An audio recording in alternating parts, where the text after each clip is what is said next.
right, it's time for Sneaky Hembo, and here to answer today's question, which is a basketball question, is our NBA insider extraordinaire, Brian Windhorst. Windy, right now, if the world were in a normal place, we would have narrowed down the NCAA tournament to the Final Four teams. So the question is, which men's program has the record for most Final Four appearances? Well, look, it's not UCLA because Hembo is sneaky. And it's not Duke because before Krzyzewski, they weren't anything. So in my mind, I'm showing you my work here. It's North Carolina or Kentucky. I think Kentucky, Adolph Rupp, his history. I know they were around and doing stuff in the 50s, 60s. So I'm going Kentucky. Oh, it was North Carolina. You were that close. You narrowed it down, by the way, to the right four teams. North Carolina is the answer with 20 appearances. Oh, really? UCLA, 18. Kentucky, 17. And Duke, 16. So you had the right four schools. Didn't get the right one.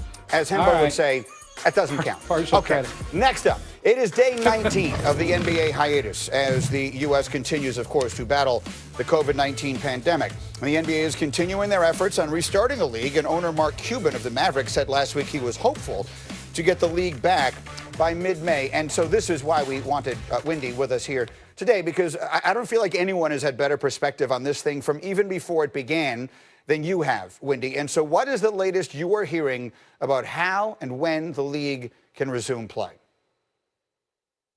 Yeah, they're having conversations at the ownership level about what to do here, but they have no timeline, of course. The reality is, and I know that I started talking about this over the weekend, and I got a lot of pushback, Greeny, but I have to talk about reality.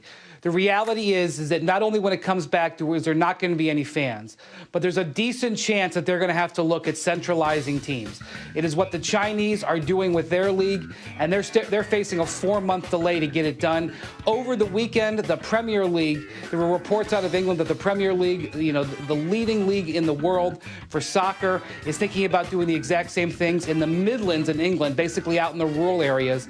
And I think this is what the NBA is going to have to seriously look at is centralized locations. LeBron shot down the concept of this idea last week. Other players that I have talked to don't like it, but it is what the reality is. The hard thing, the number one thing, is to get the players protected and to keep them healthy. And you can't travel to do it, and you've got to create like a tunnel for them to stay in. And that's why I think it's going to have to be, maybe not at one place, but it may be a couple centralized locations. Let's be real specific about what we're talking about. And every time I've had you on, I've made this same remark. We can't tell you what's going to happen in the future. We can, however, tell you what's happened in the past. And you are telling us this is what they had to do in China with basketball. This is what they're doing in England with the Premier League, a soccer league that is every bit as big and significant as the NBA is here. That they are basically clustering all of the teams in a small place. Everyone is coming to the same one small place, and they will play it out there. That's what we're talking about here. Well, in China, it's 2 different cities, 10 teams in each city, but it's comparable because China's a huge country. They have 20 teams. In England, they're talking about it. But yes, and by the way, to get this done, to have temperature checks on the players every single day, to put them basically in a hotel where there's, and the important thing here, Greeny, there's no players association in China. That would have to be negotiated with the NBA. The Chinese can just implement it and say, you want to be in the league? Report to this location and we're going to put you in a hotel. It would be more complicated for the NBA. But even the Chinese haven't been able to get it done yet. And they keep delaying it and delaying it. But this is the route they're going. And it's going to take the Chinese 3.5 months. And maybe the U.S., if we do okay as a country and get healthier, maybe we can cut it down a little bit. But I still think it's going to be months and months, and it's going to be centralized when it comes back.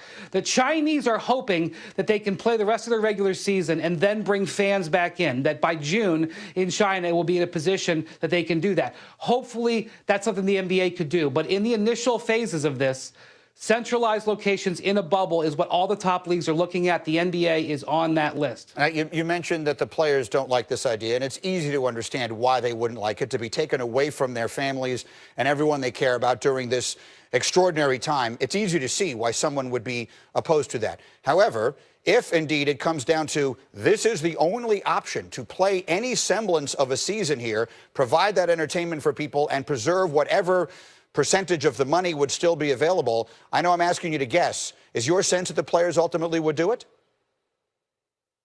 Well, this is where LeBron's voice matters so much, because LeBron has said he doesn't want to play in front, not outside the presence of fans, and he doesn't want to go to a sequestered situation. Does LeBron want to play to try to win a title this year?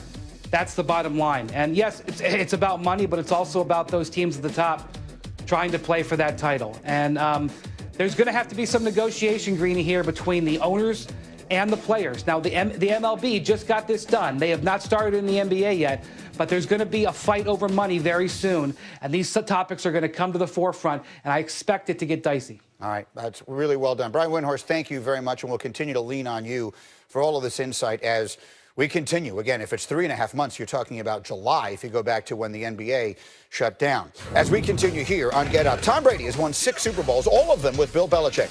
So who needs to win more now that they're apart? I'll tell you why the answer is obvious.